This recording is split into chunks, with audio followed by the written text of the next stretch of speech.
Hello my dear students, मैं पीके गौतम स्वागत करता हूं आप सभी का फॉर्मुलेटर क्लासेस के ऑनलाइन प्लेटफॉर्म पे। आज हम लोग Bihar engineering university fourth semester civil students के लिए जो एक सब्जेक्ट है जिसका नाम है इंट्रोडक्शन टू सॉलिड मैकेनिक्स, उसके सिलेबस को डिस्कस करने वाले हैं। तो अगर बात करें इंट्रोडक्शन टू सॉलिड मैकेनिक्स का, तो वो आपको फोर्थ सेमेस्टर सिविल वाले स्टूडेंट्स को पढ़ने हैं। अगर बात करें इस पेपर का, तो ये जो पेपर आपका है वो 3 क्रेडिट का पेपर है, जिसका पेपर कोड कितना है, CE 205 है। अगर बात करें इस सब्जेक्ट का नाम का, तो सब्जेक्ट का नाम आपका क्या है कि इंट्रोडक्शन टू सॉलिड मैकेनिक्स। आपको सॉलिड मैकेनिक्स का इंट्रोडक्शन यहाँ पे मिलेगा। तो जैसे इसमें मेंशन कर दिया क्या सॉलिड मैकेनिक्स, तब आपके मन में एक बात आएगा कि सर सॉलिड के अलावा भी हमारे पास कोई और मैकेनिक्स होता होगा क्या? तो हाँ, बिल्कुल होता है। जैसे आपने पढ़ा होगा कि स्टेट ऑफ मैटर में कि सर मैटर 3 तरह का होता है, सॉलिड, लिक्विड, गैस। तो एक आपके पास सॉलिड हो गया, और लिक्विड और गैस को हम लोग क्या बोल देते हैं, फ्लूइड बोल देते हैं। तो एक आपका फ्लूइड मैकेनिक्स भी होगा।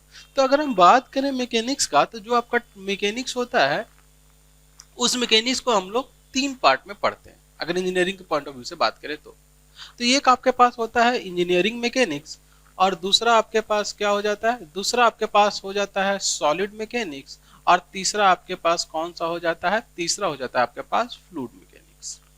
तो ये 3 तरह का मैकेनिक्स आपके पास हो गया। तो सबसे पहले अगर हम बात करें कि मैकेनिक्स का, कि मैकेनिक्स होता क्या है, तो अगर मैकेनिक्स का बात किया जाए तो मैकेनिक्स में हमने क्या देखा था, तो फोर्स एंड इट्स काउज, क्या बोला जा रहा है कि फोर्स एंड इट्स काउज, यही हमारा क्या था, मैकेनिक्स था। कि आपके किसी भी बॉडी पे कितना फोर्स लग रहा है, किसी भी बॉडी पे कितना फोर्स लग रहा है, और इस फोर्स के कारण क्या क्या काउजेस, क्या क्या चीज आपको देखने को मिल रहा है, वही चीज क्या कहला रहा था, मैकेनिक्स कहला रहा था।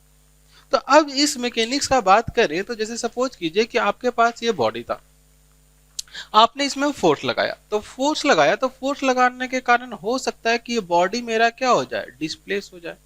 अब अगर बॉडी डिस्प्लेस होगा तो उसके लिए क्या होना चाहिए, जो फोर्स लग रहा है इसके द्वारा लगने वाला जो फ्रिक्शन फोर्स होगा, उस फ्रिक्शन फोर्स से ज्यादा होना चाहिए, तभी ये मूव कर पाएगा।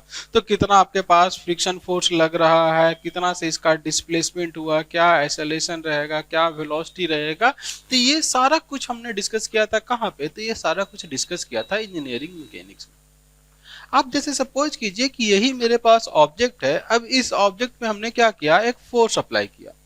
तो जैसे ही इस ऑब्जेक्ट पे आपने फोर्स अप्लाई किया, तो हो सकता है इस लोड के लगने के कारण मान करके चल रहे कि जो लोड है हमने दोनों डायरेक्शन से अप्लाई किया, तो हो सकता है कि इसका शेप और साइज क्या हो जाए, चेंज हो जाए। तो इस लोड लगने के कारण इसमें शेप में चेंज आया। अब कितना से चेंज आएगा, कितना इसके अंदर स्ट्रेस डेवलप आएगा, जो चेंज आ रहा है पर यूनिट लेंथ कितना होगा, मतलब स्ट्रेन कितना होगा। तो ये सारा कुछ जो स्टडी हम लोग करते हैं, वो स्टडी हम लोग कहाँ पे करते हैं, तो वो हम लोग करते हैं सॉलिड मैकेनिक्स में। मतलब अगर आपका पूरा रिजिड बॉडी का मूवमेंट हो जा रहा है, तो इस रिजिड बॉडी के मूवमेंट को हम लोग कहाँ पे डिस्कस कर रहे थे, इंजीनियरिंग मैकेनिक्स में। और अगर आपके बॉडी पे आपने लोड लगाया, लोड लगाने के कारण कुछ भी चेंजेस अगर आपको देखने को मिलता है, उसके शेप साइज में, उसमें कितना स्ट्रेस आ रहा है, कितना बेंडिंग हो रहा है, कितना डिफ्लेक्शन हो रहा है, तो ये सारा कुछ जो हम लोग स्टडी करते हैं, वो स्टडी करते हैं किसमें, सॉलिड मैकेनिक्स में। यही आपको आज का जो सिलेबस है उसमें हम लोग डिस्कस करने वाले हैं। और एक और जो मैकेनिक्स होता है जिसमें हम लोग बोलते हैं क्या, फ्लूइड मैकेनिक्स। अब फ्लूइड में आपके पास क्या आ जाएगा, लिक्विड भी आ जाएगा, गैस भी आ जाएगा। तो वाटर किस वेलोसिटी से फ्लो कर रहा है, एयर के कारण कितना ड्रैग लग रहा है, वाटर के कारण कितना ड्रैग लग रहा है, तो इन सारे चीजों को हम लोग कहाँ पे स्टडी करते हैं, फ्लूइड मैकेनिक्स में। वहाँ पे हम लोग पढ़ते हैं कि रेनॉल्ड्स नंबर क्या होता है, यूलर्स नंबर क्या होता है डायमेंशन एनालिसिस क्या होता है, प्रेशर डिस्ट्रीब्यूशन, हाइड्रोस्टैटिक प्रेशर क्या होता है, बर्नौली इक्वेशन क्या होता है, ये सारा कुछ हम लोग डिस्कस करते हैं कहाँ पे, फ्लूइड मैकेनिक्स में। तो अगर हम बात करें अपने सब्जेक्ट का, अपने टॉपिक का, तो हमारा जो टॉपिक है उसमें हम लोग पढ़ने वाले हैं किसके, सॉलिड मैकेनिक्स के बारे में। अब इसी सॉलिड मैकेनिक्स को अलग अलग जगह पे अलग अलग नामों से जाना जाता है। कुछ लोग इसको क्या बोल देते हैं, तो कुछ लोग इसको मॉस बोल देते हैं, जिसको हम लोग बोल देते हैं क्या, मैकेनिक्स ऑफ सॉलिड। तो कहीं कहीं पे ये जो इंट्रोडक्शन ऑफ सॉलिड मैकेनिक्स है उसी को क्या कहा जाएगा, मैकेनिक्स ऑफ सॉलिड भी कहा जाएगा। कहीं कहीं पे इसी सब्जेक्ट को हम लोग एक और नाम से जानते हैं, जिसको हम लोग बोल देते हैं क्या, SOM। और SOM मतलब क्या हो गया, स्ट्रेंथ ऑफ मटेरियल। तो कहीं कहीं पे इसी चीज को हम लोग क्या बोल देते हैं, तो स्ट्रेंथ ऑफ मटेरियल सब्जेक्ट के नाम से भी जानते हैं। तो जो आपका आपका स्ट्रेस जो सॉलिड मैकेनिक्स है जो कि आपको पढ़ना है, उसी चीज को हम लोग सॉम भी बोल सकते हैं या मॉस भी बोल सकते हैं। MOS मतलब मैकेनिक्स ऑफ सॉलिड, SOM मतलब स्ट्रेंथ ऑफ मटेरियल। ये आपके सब्जेक्ट का नाम हो गया। तो अगर अपने सिलेबस का हम लोग बात करें तो हमारे सिलेबस में जो टोटल मेंशन है वो 8 मॉड्यूल मेंशन है। 8 मॉड्यूल कौन कौन सा है? तो सबसे पहला जो आपके पास मॉड्यूल है उसका नाम है सिंपल स्ट्रेस एंड स्ट्रेन। दूसरे मॉड्यूल का अगर बात करें तो वहां पे लिखा गया है कंपाउंड स्ट्रेसेस एंड स्ट्रेन्स। तीसरा जो आपके पास मॉड्यूल है उसमें लिखा गया है bending moment and shear force diagram. चौथा जो मॉड्यूल है उसमें लिखा गया है फ्लेक्सुरल स्ट्रेस। पांचवा जो मॉड्यूल है उसमें आपको पढ़ना है शियर स्ट्रेसेस के बारे में। छठा जो मॉड्यूल है उसमें स्लोप एंड डिफ्लेक्शन के बारे में। सातवां जो मॉड्यूल है उसमें टोर्सन के बारे में। और आठवां जो मॉड्यूल है उसमें थिन सिलेंडर्स एंड स्फीयर्स के बारे में पढ़ना है। तो अगर बात करें हम अपने मॉड्यूल नंबर 1 का, तो मॉड्यूल नंबर 1 में हमको क्या बोला गया है कि सिंपल स्ट्रेस एंड स्ट्रेन। तो अब क्या होगा सिंपल स्ट्रेस एंड स्ट्रेन, उसको हम लोग समझते हैं। तो अभी हमने देखा था, क्या देखा था कि सर कोई भी बॉडी था, बॉडी पे जब फोर्स लगा रहे थे तो फोर्स लगाने के कारण उसके डायमेंशन में, उसके शेप में, उसके साइज में चेंजेस देखने को मिल रहा था। तो आपने पढ़ रखा है कि सर एक चीज होता है इनर्शिया, जो किसी भी बॉडी को अपने स्टेट, अपने शेप को मेंटेन रखने में हेल्प करता है। तो अगर आप किसी भी ऑब्जेक्ट पे फोर्स लगा रहे हो, सपोज कीजिए कि यही मेरे पास ऑब्जेक्ट रहता, इस ऑब्जेक्ट का अगर हमने बात किया क्या कि सर अगर हम इस पे कोई भी फोर्स अप्लाई कर रहे हैं, अभी 2D डायग्राम का हम लोग बात कर रहे हैं, तो अगर इस ऑब्जेक्ट पे अगर हम लोग फोर्स अप्लाई कर रहे हैं तो फोर्स अप्लाई करने के कारण आपको क्या देखने को मिलेगा कि सर ये जो हमारा बॉडी है, ये बॉडी ने अपना क्या किया, शेप को चेंज कर लिया। बॉडी ने क्या किया, अपने शेप को क्या किया, चेंज कर लिया। जो पहले लेंथ आपके पास कितना था, तो पहले लेंथ जो आपके पास एल था, पहले लेंथ जो आपके पास एल था, अब वो चेंज होकर करके कितना हो गया है, तो चेंज होकर करके हो गया कितना, तो एल माइनस का डेल्टा एल हो गया। तो आपको ही पता है क्या कि सर जैसे ही इस पे हम फोर्स लगाएंगे तो इस जो बॉडी है, इस बॉडी के अंदर के जो भी मॉलिक्यूल्स होंगे वो मॉलिक्यूल्स क्या करेंगे कि इस फोर्स को रेसिस्ट करेंगे। वो नहीं चाहेंगे कि मेरा जो शेप है वो शेप क्या हो जाए, चेंज हो जाए। तो आप क्या देख रहे हो कि सर इस पार्टिकल के अंदर के जितने भी मॉलिक्यूल्स हैं वो रेसिस्ट कर रहे हैं जो भी एक्सटर्नल फोर्स लग रहा है उसको। जो भी एक्सटर्नल फोर्स लग कर करके इस बॉडी के शेप को चेंज करने का कोशिश कर रहा है, उसको ये लोग क्या कर रहे हैं, रेसिस्ट कर रहे हैं। तो ये जो एक्सटर्नल फोर्स लग रहा है जिसको ये मॉलिक्यूल जो है वो रेसिस्ट कर रहे हैं, तो यही जो एक्सटर्नल फोर्स लग रहा है जिसको ये इंटरनली रेसिस्ट कर रहे हैं, तो internal resistance force per unit area जो होता है, इसी चीज को हम लोग क्या बोल देते हैं, तो इसी चीज को हम लोग स्ट्रेस बोल देते हैं। स्ट्रेस क्या था कि सर जब हम लोग एक्सटर्नल लोड अप्लाई किए तो एक्सटर्नल लोड अप्लाई करने के कारण इसका जो मॉलिक्यूल है वो अपने शेप में होने वाले चेंज को रेसिस्ट करेगा। और इसको रेसिस्ट करने के लिए आपको पता है कि एक्शन रिएक्शन फोर्स लगता है, तो ये क्या करेगा, रेसिस्ट करने के लिए पूरे एरिया पे एक क्या करेगा, एक फोर्स डेवलप करेगा। तो ये जो इंटरनल फोर्स है, अब आपको पता है कि समेशन ऑफ फोर्स जब हम लोग जीरो करेंगे तो इन सबका मैग्नीट्यूड जो आएगा वो पी के बराबर नहीं आ जाएगा। तो ये जो इंटरनल रेसिस्टेंस फोर्स है पर यूनिट एरिया कितना लग रहा है, यही चीज हमारा क्या कहलाता है, स्ट्रेस कहलाता है। तो ये जो आपका पहला टॉपिक है वो यही है कि सिंपल स्ट्रेसेस क्या होंगे। तो ये internal resistance force per unit area आपका क्या कहलाएगा, स्ट्रेस कहलाएगा। अब उसके साथ साथ इसमें आपको पढ़ना है क्या कि स्ट्रेन्स क्या होता है। तो अगर स्ट्रेन का बात किया जाए तो आपने क्या देखा कि सर ये जो मेरे पास ऑब्जेक्ट था जिसका इनिशियल लेंथ एल था बट चेंज होकर करके कितना हो गया, एल माइनस डेल्टा एल हो गया। मतलब आप क्या बोल रहे हो कि सर यहाँ पे और यहाँ पे मिला कर करके जो चेंज हुआ है वो डेल्टा एल हुआ होगा। तो आगे हम लोग पढ़ेंगे कि स्ट्रेन जो मेरा होता है वो चेंज इन डायमेंशन अपॉन में ओरिजिनल डायमेंशन होता है। तो चेंज इन डायमेंशन, अभी लेंथ का बात कर रहे हैं तो लेंथ लिखेंगे। उसी तरह से विड्थ में हमने क्या देखा कि पहले जो विड्थ था वो कितना था, बी था, अब एक्सटेंड होकर के कितना बन गया है, तो बी प्लस का डेल्टा बी बन गया है। तो उसी तरह से जब हम लोग स्ट्रेन लिखेंगे विड्थ के टर्म में, तो चेंज इन विड्थ कितना हुआ, डेल्टा बी अपॉन में ओरिजिनल विड्थ कितना था, बी था। तो यहाँ पे हम लोग क्या देख रहे हैं कि स्ट्रेन मेरे पास क्या है, तो स्ट्रेन जो है वो चेंज इन डायमेंशन, डायमेंशन में कितना चेंज हो रहा है अपॉन में ओरिजिनल डायमेंशन कितना था, डायमेंशन में कितना चेंज हो रहा है अपॉन में ओरिजिनल डायमेंशन कितना था। इस चीज को रिप्रेजेंट करने के लिए हम लोग किसका हेल्प ले लेते हैं, तो हम लोग हेल्प लेते हैं स्ट्रेन का। तो अगर हम बात करें मॉड्यूल नंबर 1 का, तो मॉड्यूल नंबर 1 में आपको यही पढ़ना है कि सिंपल स्ट्रेस और स्ट्रेन क्या होता है। तो जब ऐसे हम लोग मॉड्यूल पढ़ेंगे तो वहां पे आपको पूरा डिटेल में बताया जाएगा कि सिंपल स्ट्रेस से सिंपल स्ट्रेन क्या होता है।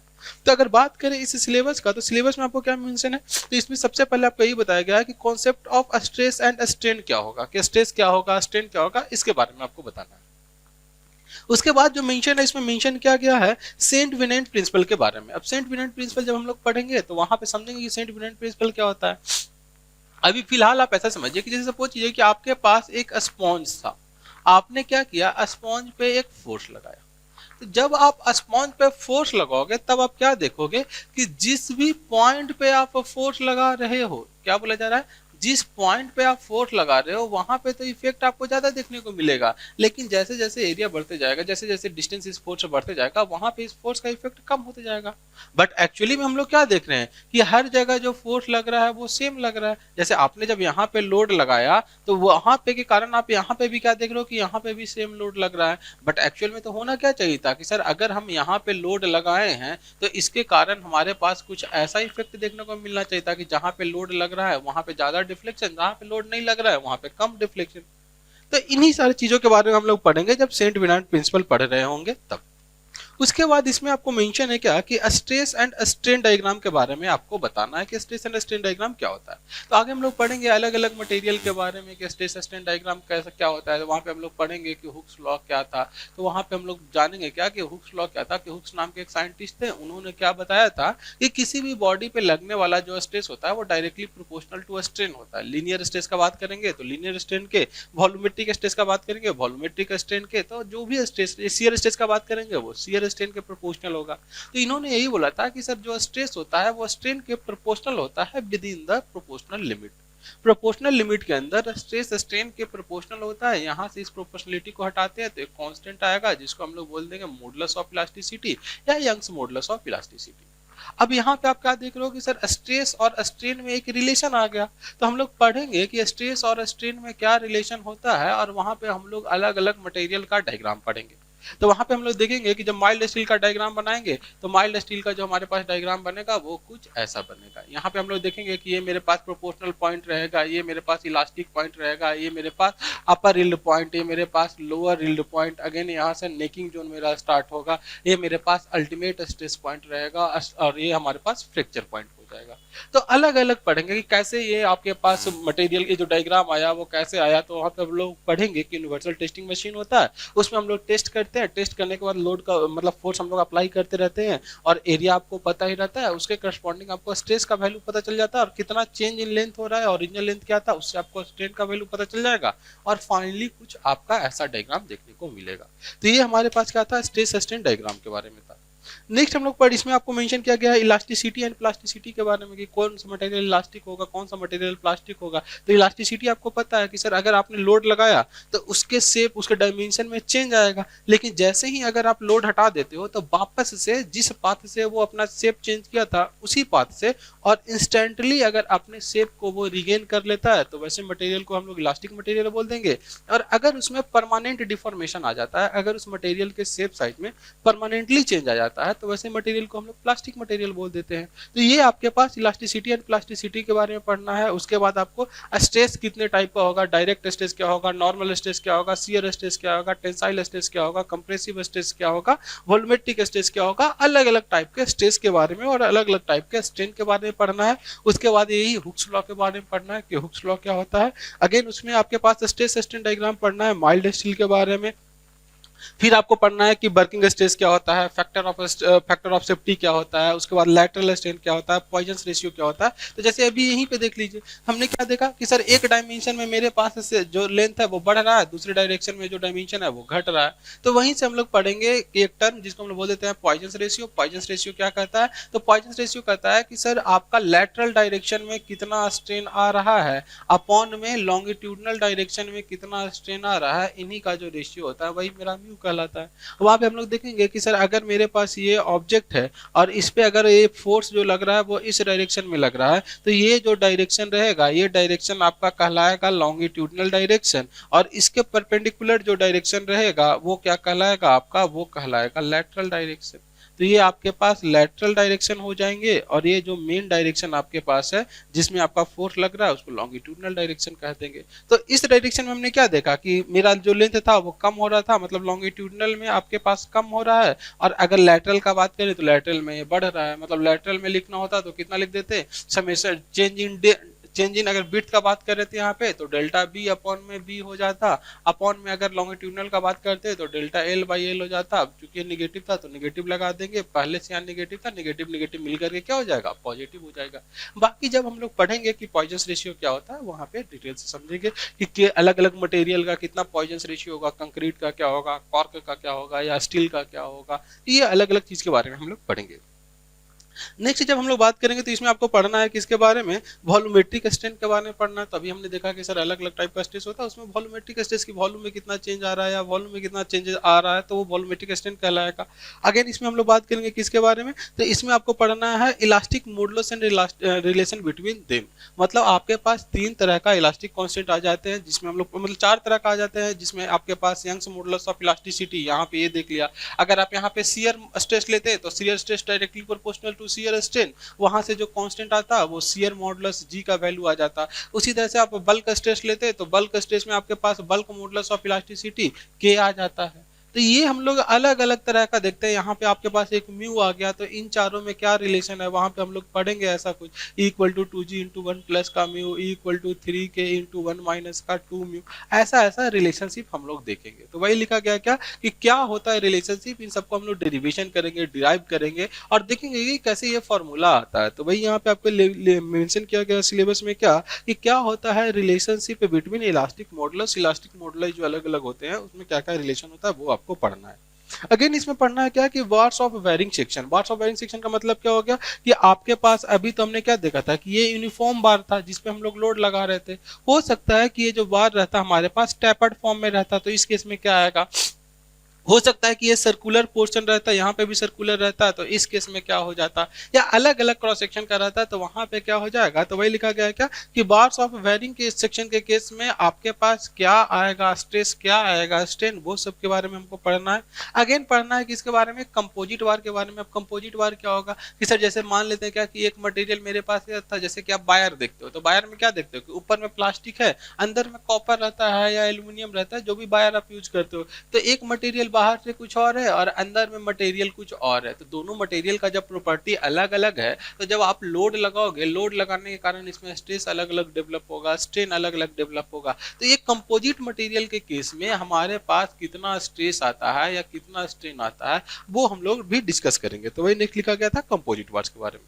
अगेन आपको पता है कि सर कोई भी अगर मटेरियल है तो जब आप टेम्परेचर राइज करते हो तो टेम्परेचर राइज करने के कारण उसमें इलोंगेशन आता है, टेम्परेचर फॉल अगर होता है तो उसके अंदर कॉन्ट्रैक्शन आता है। तो टेम्परेचर राइज करने के कारण हम लोग पढ़ेंगे कि क्या होता है थर्मल स्ट्रेस। तो वहां पे हम लोग पढ़ेंगे कि जो थर्मल स्ट्रेस होगा वो अल्फा इंटू डेल्टा टी के बराबर इंटू में ई के बराबर हो जाता है। तो थर्मल स्ट्रेस क्या होता है, थर्मल स्ट्रेन क्या होता है, ये अलग अलग चीज यहाँ पे हम लोग डिस्कस करने वाले हैं। नेक्स्ट आपको पढ़ना है कि स्ट्रेन एनर्जी क्या होता है, रेजिलियंस क्या होता है, ग्रेजुअल लोड क्या होता है, सडन लोड क्या होता है, इंपैक्ट लोड क्या होता है, शॉकिंग लोड क्या होता है। इन सब का सिंपल सिंपल एप्लीकेशन आपको पढ़ना है।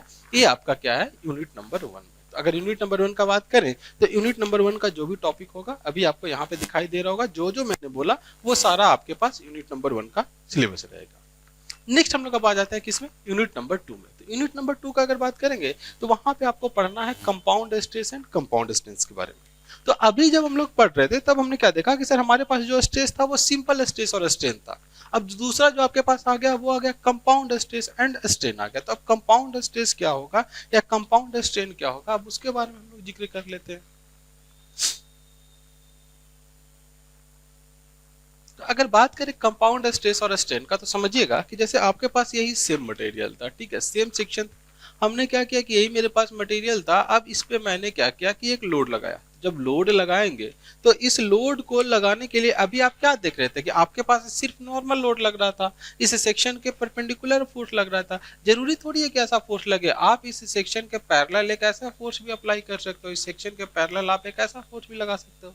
उसी तरह से हम लोग क्या करेंगे कि इधर से भी फोर्स लगा सकते हैं, इधर से भी फोर्स लगा सकते हैं, यहाँ से भी शियर स्ट्रेस लगा सकते हैं। तो हम लोग क्या देख रहे हैं कि यहाँ पे आपके पास शियर स्ट्रेस भी लग रहा है, नॉर्मल स्ट्रेस भी लग रहा है। तो यहाँ पे आपको अलग अलग चीज देखने को मिल रहा है। तो यहाँ पे आपके पास एक लोड ना लग कर करके नंबर ऑफ स्ट्रेसेस लग रहे हैं, कंपाउंड स्ट्रेस लग रहे हैं। तो वही हम लोग पढ़ने वाले हैं यहाँ पे कि कंपाउंड स्ट्रेस लगेगा तो क्या होगा, कैसे इसका हम लोग कैलकुलेशन करेंगे। कोई भी मेंबर है, मान लेते हैं क्या कि हम लोग चाहते क्या कि कोई एक मेरे पास प्लेन है जो कि हॉरिजॉन्टल के साथ अगर थीटा एंगल बन रहा है, तो इसका इफेक्ट यहाँ पे क्या देखने को मिलेगा, इस सेक्शन के पैरेलल में कितना शियर स्ट्रेस आएगा। ये कैलकुलेशन आपको करने के लिए पूछ दिया जाता है कि कोई भी सेक्शन है तो इस सेक्शन पे बता दीजिए कितना लोड लगने वाला है, कितना स्ट्रेस लगने वाला है। तो इस चीज को हम लोग बोल देते हैं क्या, तो इस चीज को हम लोग बोल देते हैं कंपाउंड स्ट्रेस। सिमिलरली अगर यहाँ पे स्ट्रेस था तो स्ट्रेस लिख रहे हैं, अगर स्ट्रेन रहता तो यहाँ पे हम लोग स्ट्रेन का बात करते। तो ये आपका यूनिट नंबर 2 हो जाएगा, जिसमें हम लोग डिस्कस करेंगे किसके बारे में, compound stress and compound strain के बारे में। तो अगर बात करें compound stress and compound strain के बारे में, तो टोटल आपको देखिएगा सिलेबस दिख रहा होगा। इसमें आपके पास सबसे पहले बोला जा रहा है क्या कि अगर आपके पास जो लोड लग रहा है वो 2 डायमेंशनल सिस्टम रहेगा तब क्या होगा। तो ये आपके पास 2 डायमेंशनल सिस्टम दिख रहा है, 2 डायमेंशनल सिस्टम में ये लोडिंग रहेगा। नेक्स्ट हम लोग बात करेंगे, इसमें आपके पास क्या लिखा गया कि stress at a point on a plane, किसी भी प्लेन में किसी भी पॉइंट पे क्या स्ट्रेस आएगा, इसके बारे में हम लोग बात करेंगे। अगेन बोला जा रहा है कि प्रिंसिपल स्ट्रेस क्या होगा, प्रिंसिपल प्लेन क्या होगा, इसके बारे में हम लोग बात करेंगे। तो प्रिंसिपल स्ट्रेस के बारे में बात करेंगे कि जहां पे कोई और फोर्सेज नहीं लग रहा होगा, सिर्फ नॉर्मल स्ट्रेस लग रहा होगा, शियर फोर्स का वैल्यू 0 हो जाता है, वैसे प्लेन को हम लोग बोल देते हैं प्रिंसिपल प्लेन। तो प्रिंसिपल प्लेन पे जो स्ट्रेस लगता है उसको प्रिंसिपल स्ट्रेस बोल देते हैं। तो प्रिंसिपल स्ट्रेस का हम लोग फॉर्मूला पढ़ेंगे कि सिग्मा 1 का फॉर्मूला क्या होता है, major principal plane major principal stress sigma 1 और माइनर प्रिंसिपल स्ट्रेस सिग्मा 2 का फॉर्मूला क्या हो जाता है। तो वहां पे हम लोग पढ़ेंगे कि sigma x plus sigma y by 2 और under root plus minus under root plus रहेगा। तो जब मेजर और माइनर के लिए हम लोग क्या लगा देते हैं, तो माइनस लगा देते हैं, और अंडर रूट कितना हो जाएगा, तो sigma x minus sigma y by 2 का होल स्क्वायर और प्लस में टाउ एक्स वाई का होल स्क्वायर। तो ये सब कुछ हम लोग पढ़ेंगे जब प्रिंसिपल स्ट्रेन पढ़ रहे होंगे तब। अभी देखिए सब बिल्कुल टर्म आपके लिए नया लग रहा होगा कि सिग्मा एक्स एक्स क्या है, सिग्मा वाई वाई क्या है, टाउ एक्स वाई क्या है। बट जैसे जैसे हम लोग टॉपिक स्टार्ट करेंगे वहां से आपको पूरा का पूरा कॉन्सेप्ट क्रिस्टल क्लियर होता जाएगा। तो यहाँ पे हमने क्या देख लिया कि सर सबसे पहले 2 डायमेंशनल स्ट्रेस सिस्टम देख लिया, stress as a point in plane देख लिया, प्रिंसिपल स्ट्रेस प्रिंसिपल प्लेन देख लिया। इसके बाद इसको रिप्रेजेंट करने के लिए हम लोग क्या करते हैं, मोहर सर्किल का भी यूज करते हैं। अब मोहर सर्किल क्या होगा, जैसे सपोज कीजिए कि आपके पास कोई एक कोऑर्डिनेट सिस्टम रहता है, इस कोऑर्डिनेट सिस्टम में हम लोग क्या करते हैं कि ये मेरे पास एक्स एक्सिस रहता है, यहाँ पे वाई एक्सिस रहता है। एक्स एक्सिस में हम लोग नॉर्मल स्ट्रेस को और वाई एक्सिस में शियर स्ट्रेस को रिप्रेजेंट करते हैं। तो एक आपके पास सिग्मा एक्सिस लग रहा था, क्योंकि ये कंप्रेशन लग रहा है तो निगेटिव ले लेते, तो यहाँ पे आपके पास सिग्मा एक्स एक्स आ गया। दूसरा आपके पास सिग्मा वाई वाई टेंसाइल लग रहा होता तो कुछ वैल्यू ले लेते सिग्मा वाई वाई का। यहाँ पे भी टाउ एक्स वाई, यहाँ पे भी टाउ एक्स वाई लग रहा है तो टाउ एक्स वाई लग जाता है। इन दोनों को ज्वाइन कर देते, ज्वाइन करने के बाद इसको सेंटर इसको रेडियस मान कर करके हम लोग एक सर्किल खींच देते हैं। इसी को हम लोग क्या बोल देते हैं, तो इसी को हम लोग बोल देते हैं मोहर सर्किल। तो जब मोहर सर्किल आपको बताया जाएगा तो वहां पे बताया जाएगा कि मोहर सर्किल का जो रेडियस होगा वो मैक्सिमम टाउ मैक्सिमम का मतलब मैक्सिमम शियर स्ट्रेस कितना आ रहा है वो बताएगा। ये वैल्यू आपके पास सिग्मा 1 के बराबर रहेगा, ये वैल्यू आपका सिग्मा 2 के बराबर रहेगा। तो जब मोहर सर्किल हम लोग पढ़ेंगे तो वहां पे इसके बारे में डिस्कस करेंगे। तो वही लिखा गया है कि मोहर सर्किल क्या होता है, उसी तरह से मोहर इलिप्स क्या होता है। तो वही लिखा गया है कि ellipse of a stress and strain क्या होगा, उसका एप्लीकेशन क्या होगा, इसके बारे में आपको पढ़ना है। अगेन बोला जा रहा है क्या कि 2 डायमेंशनल स्ट्रेस स्ट्रेन सिस्टम, यही चीज आपके पास यहाँ पे दिख रहा होगा। Principal strain and principal axis of strain, same जो चीज हम लोग स्ट्रेस के लिए पढ़े हैं वो सेम चीज हम लोग स्ट्रेन के लिए पढ़ेंगे। तो वही जैसे प्रिंसिपल स्ट्रेस पढ़े थे और प्रिंसिपल प्लेन पढ़े थे, तो उसी तरह से प्रिंसिपल स्ट्रेन और प्रिंसिपल एक्सिस ऑफ स्ट्रेन हम लोग पढ़ेंगे। तो सर्किल ऑफ स्ट्रेन पढ़ेंगे, इलिप्स ऑफ स्ट्रेन पढ़ेंगे। अगेन उसके बाद हम लोग क्या देखेंगे कि जो इलास्टिक कांस्टेंट है ई जी म्यू, उसका रिलेशन क्या होगा, वो सारा कुछ हम लोग डिस्कस करेंगे। तो ये हमारे पास कौन सा सिलेबस हो गया, तो ये हो गया मॉड्यूल नंबर 2 का सिलेबस। नेक्स्ट हम लोग बात कर लेते हैं मॉड्यूल नंबर 3 का। तो अगर मॉड्यूल नंबर 3 का बात करें तो ये आपके सिलेबस के पॉइंट ऑफ व्यू से सबसे इंपॉर्टेंट टॉपिक हो जाता है, मोस्ट ऑफ द वन बोला जाता है ना कि द मोस्ट इंपॉर्टेंट टॉपिक, तो वो द मोस्ट इंपॉर्टेंट टॉपिक है जिसको हम लोग बोल देते हैं क्या, bending moment diagram and shear force diagram. आप कोई भी एग्जाम में बैठ जाइए, जो भी इंजीनियरिंग लेवल का एग्जाम होगा उसमें एक क्वेश्चन तो जरूर आपको एसएफडी और बीएमडी से देखने को मिलता है। एसएफडी मतलब क्या हो गया, शियर फोर्स डायग्राम, और बीएमडी मतलब क्या हो गया, बेंडिंग मोमेंट डायग्राम। तो क्या होता है शियर फोर्स डायग्राम, क्या होता है बेंडिंग मोमेंट डायग्राम, क्या होता है ट्रांसवर्स लोडिंग, क्या होता है शियर लोडिंग, कैसे बेंडिंग मोमेंट आएगा, कैसे शियर स्ट्रेस आएगा, कैसे शियर फोर्स आएगा। तो इन सारे चीज का कैलकुलेशन हम लोग कहाँ पे सीखते हैं, तो वो हम लोग सीखते हैं बेंडिंग मोमेंट डायग्राम और शियर फोर्स डायग्राम में। तो हम लोग कोई भी अलग अलग मेंबर हमारे पास दिया हुआ रहेगा, तो जैसे सपोज कीजिए कि आगे आपने पढ़ रखा होगा क्या कि सर अगर हमारे पास कोई भी एक बीम है, अब बीम पे जो लोड लगेगा वो लोड कैसे लगेगा, मान लेते हैं कि यही मेरे पास कोई एक लोड लग रहा है, पी लोड लग रहा है। बीम का लेंथ हमने कितना मान लिया कि सर लेंथ इसका एल है, तो लोड जो लग रहा था वो L/2 पे लोड लग रहा था, तो इधर से भी कितना था L/2 था। मान लेते हैं कि यहाँ पे मेरे पास बीम पे क्या दिया गया था, सपोर्ट दिया गया था। तो यहाँ पे आपसे पूछ दिया जाएगा कि इस केस में बता दीजिए कि इसका शियर फोर्स डायग्राम क्या होगा और इसका बेंडिंग मोमेंट डायग्राम क्या होगा। तो अगर बात करेंगे शियर फोर्स डायग्राम का, तो अगर लोड यहाँ पे लग रहा था P, आपको पता है कि सिमेट्रिक लोडिंग है, तो सिमेट्रिक लोडिंग है तो आधा लोड ये ले लेगा, आधा लोड ये ले लेगा। तो आपने क्या देखा कि सर P/2 लोड यहाँ पे लग रहा है, P/2 लोड यहाँ पे लग रहा है। वहां पे मैं आपको बताऊंगा कि अगर हम लोग राइट हैंड साइड में मूव करते हैं तो अपवर्ड फोर्स जो लगता है वो निगेटिव होता है। तो यहाँ से हम लोग क्या देखेंगे कि P/2 लोड लग रहा था, तो P/2 लोड को हम लोग क्या कर देंगे, तो P/2 लोड यहाँ पे लग रहा था right hand side upward negative, तो P/2 को हम लोग माइनस ले लेंगे, minus P/2, right hand side downward positive, तो ये आपके पास प्लस का P, तो P/2 माइनस का प्लस का P। ऐसे कर करके आपको क्या देखने को मिलेगा, शियर फोर्स डायग्राम देखने को मिलेगा। उसी तरह से हम लोग इसका बेंडिंग मोमेंट डायग्राम सीखेंगे, तो बेंडिंग मोमेंट डायग्राम क्या देंगे, P/2 इंटू में L/2 करेंगे, तो यहाँ पे कितना आ जाएगा, PL/4। ये आपके पास कितना आ गया, PL/4 आ जाएगा। ये आपके पास क्या आ जाएगा, बेंडिंग मोमेंट का डायग्राम आ जाएगा। तो क्या होता है शियर फोर्स डायग्राम, कैसे इसका कैलकुलेशन करते हैं। तो ये जो शियर फोर्स डायग्राम है और बेंडिंग मोमेंट डायग्राम है वो हम लोग बनाना सीखेंगे जब यूनिट नंबर 3 पढ़ रहे होंगे तब। अलग अलग, जैसे यहाँ पे आपने सिंपली सपोर्टेड बीम देखा, आपके पास कैंटिलीवर बीम आता, आपके पास फिक्स्ड बीम आता, तो अलग अलग बीम के केस में अलग अलग लोडिंग, जैसे यहाँ पे आपने पॉइंट लोड देखा, वैसे ही आपके पास यूनिफॉर्मली डिस्ट्रीब्यूटेड लोड लग रहा होता, वेरिंग डिस्ट्रीब्यूटेड लोड लग रहा होता। तो उसके कारण क्या क्या शियर फोर्स डायग्राम और बेंडिंग मोमेंट डायग्राम आएगा, वो कैलकुलेशन आपको पढ़ना है यूनिट नंबर 3 में। तो अगर यूनिट नंबर 3 के सिलेबस का बात करें तो वो आपके पास यहाँ पे दिख रहा होगा। तो उसमें हम लोग बात करें तो यूनिट नंबर 3 में सबसे पहले हमको क्या पढ़ना है, तो बेंडिंग मोमेंट और शियर फोर्स डायग्राम पढ़ना है। अब बेंडिंग मोमेंट और शियर फोर्स डायग्राम किसके लिए, तो सबसे पहले आपको पढ़ना है कैंटिलीवर बीम के लिए कि अगर आपके पास कोई भी बीम जो लग रहा होता, अगर कोई भी बीम मेरे पास ऐसा रहता, तो इस केस में मेरे पास ये पॉइंट लोड लगता तब क्या होता, अगर इसी बीम पे हमारे पास यूडीएल लग रहा होता तब क्या होता, अगर इसी बीम पे हमारे पास अगर यूवीएल लग रहा होता तब क्या होता, अगर इसी बीम पे हमारे पास कोई अलग टाइप का लोड लग रहा होता तब क्या होता। तो इसको हम लोग बोल देते हैं क्या, तो इसको बोल दे रहे थे पॉइंट लोड। ये हमारे पास पॉइंट लोड कहला रहा था, इसको हम लोग क्या बोल रहे थे, इसको यूनिफॉर्मली डिस्ट्रीब्यूटेड लोड यूडीएल बोल रहे थे। इसको क्या बोल रहे थे, यूनिफॉर्मली वेरिंग लोड यूवीएल बोल रहे थे। इसको हम लोग क्या बोल रहे थे, वेरिंग डिस्ट्रीब्यूटेड लोड वीडीएल बोल रहे थे। तो अलग अलग केस में आपके पास जो आपका कैंटिलीवर बीम है उसमें क्या होगा, सेम आपके पास क्या बोला जा रहा है कि कैंटिलीवर बीम रहेगा तब क्या होगा, सेम अगर आपके पास सिंपली सपोर्टेड बीम रहता उस केस में क्या होता, फिक्स्ड बीम रहता तब क्या होता, फिक्स्ड बीम में भी विदाउट ओवरहैंग विथ ओवरहैंग रहता तब क्या होता। तो इसमें मैक्सिमम बेंडिंग मोमेंट कितना होगा, मैक्सिमम शियर फोर्स क्या होगा, पॉइंट ऑफ कॉन्ट्राफ्लेक्शन हम लोग पढ़ेंगे कि जहां पे शियर फोर्स अपना साइन चेंज कर जाता है या बेंडिंग मोमेंट का वैल्यू मैक्सिमम होता है, वो आपका पॉइंट ऑफ कॉन्ट्राफ्लेक्शन कहलाता है। तो ये आपके पास अलग अलग लोड, कंसंट्रेटेड लोड के केस में, यूनिफॉर्मली डिस्ट्रीब्यूटेड लोड के केस में, यूवीएल के केस में, अलग अलग केस में आपके पास क्या क्या लोड आएगा, कैसा उसका डायग्राम बनेगा, ये सारा कुछ हम लोग सीखेंगे किस में, यूनिट नंबर 3 में। इसके बाद जो आपका टॉपिक आता है उसको हम लोग बोल देते हैं क्या, फ्लेक्सुरल स्ट्रेस, या कहीं कहीं पे इसको हम लोग बेंडिंग स्ट्रेस भी बोल देते हैं, कहीं कहीं पे इसको हम लोग क्या बोल देते हैं, बेंडिंग स्ट्रेस भी बोल देते हैं।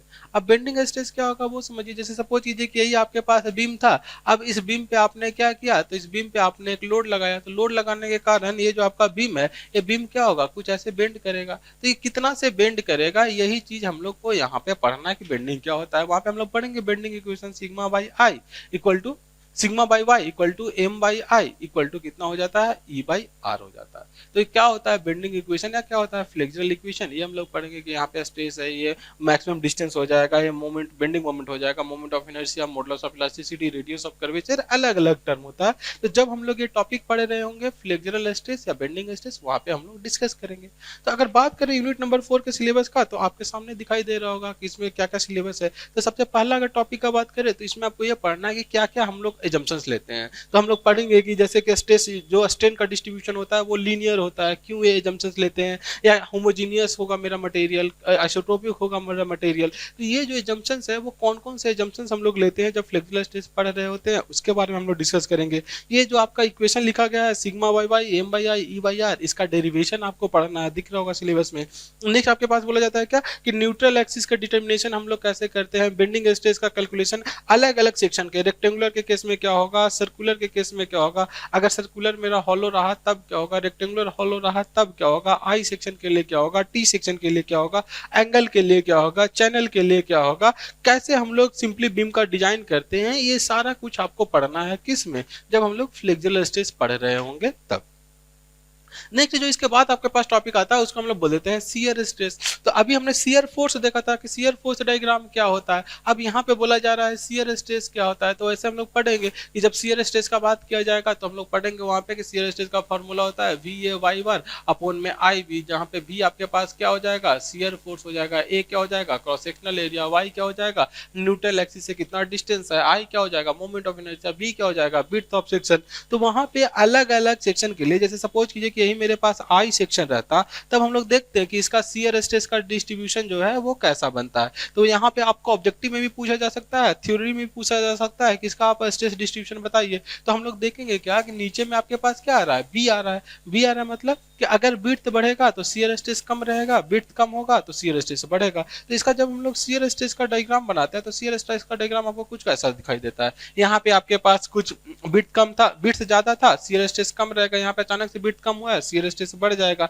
अगेन हम लोग क्या देख रहे हैं कि शियर स्ट्रेस का वैल्यू जो है वो पैराबोलिक बन रहा है। क्यों पैराबोलिक बनता है, ये सारा कैलकुलेशन हम लोग देखेंगे कि कैसे सेंटर पे आपका जो शियर स्ट्रेस का वैल्यू आता है वो मैक्सिमम आता है। तो ये शियर स्ट्रेस का डिस्ट्रीब्यूशन कैसे होगा, कैसे ये फॉर्मूला आता है, इस फॉर्मूला के हेल्प से कैसे हम लोग अलग अलग सेक्शन के लिए शियर स्ट्रेस का कैलकुलेशन करते हैं, ये सारा कुछ हम लोग पढ़ेंगे जब शियर स्ट्रेस टॉपिक पढ़ रहे होंगे तब।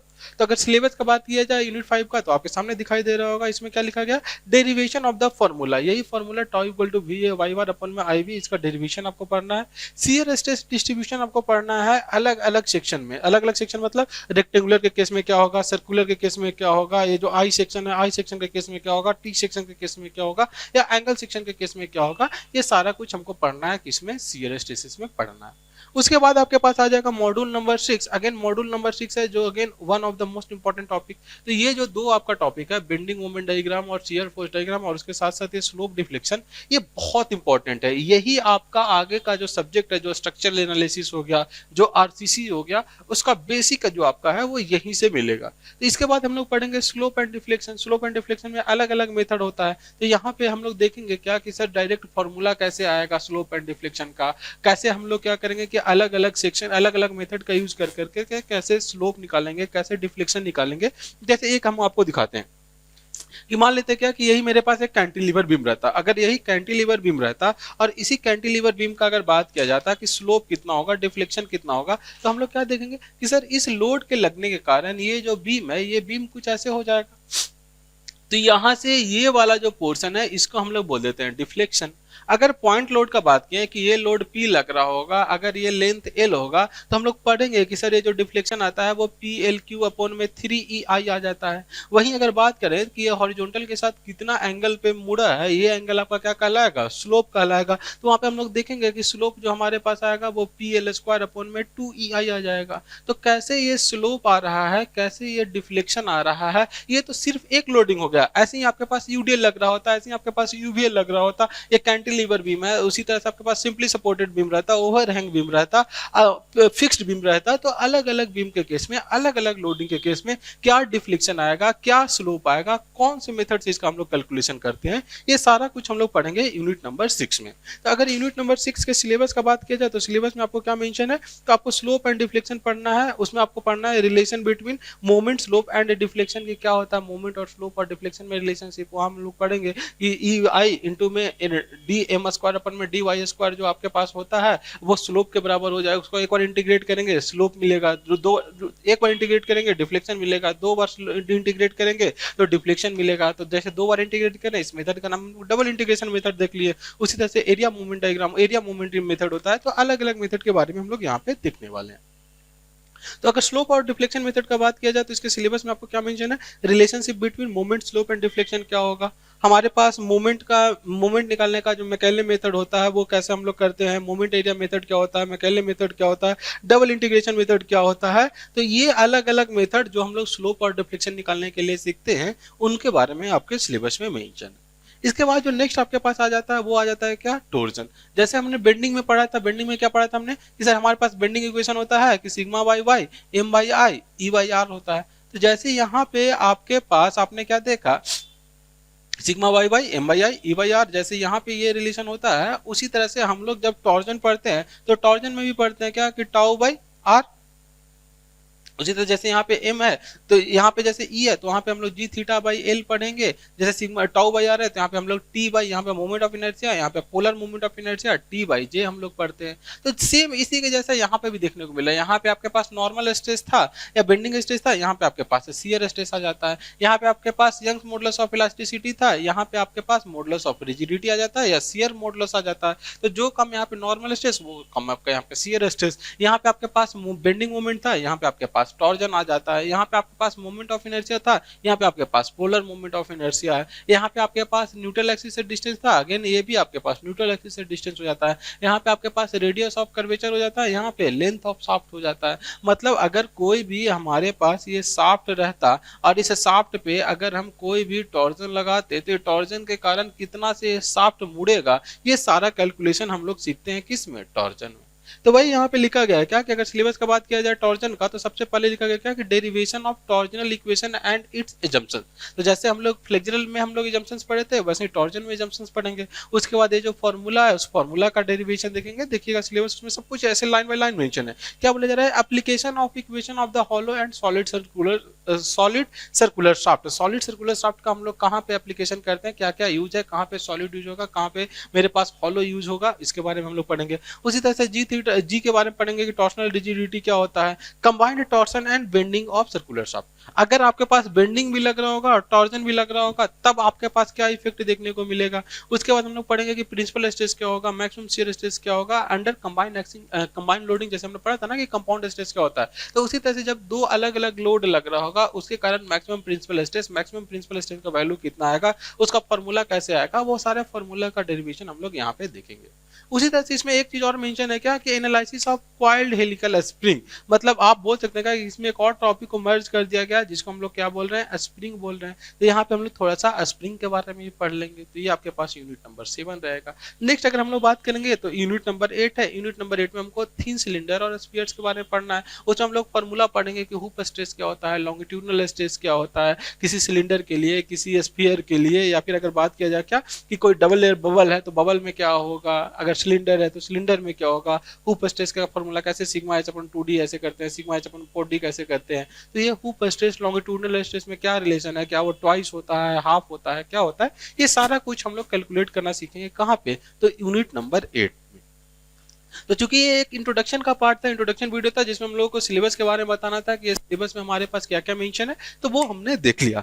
इसके बाद हम लोग क्या देखेंगे कि जब अगले लेक्चर से जब हम लोग मिलेंगे तो पूरा डिटेल सिलेबस हम लोग पढ़ेंगे। और ये सब कुछ आपको मिलेगा कहाँ, तो जो हमारा चैनल है फॉर्मुलेटर, उसका जो ऐप है तो फॉर्मुलेटर ऑनलाइन प्लस के ऐप पे आपका सारा फॉर्म रिकॉर्डेड फॉर्म में भी मिलेगा और आपको लाइव फॉर्म में भी मिलेगा।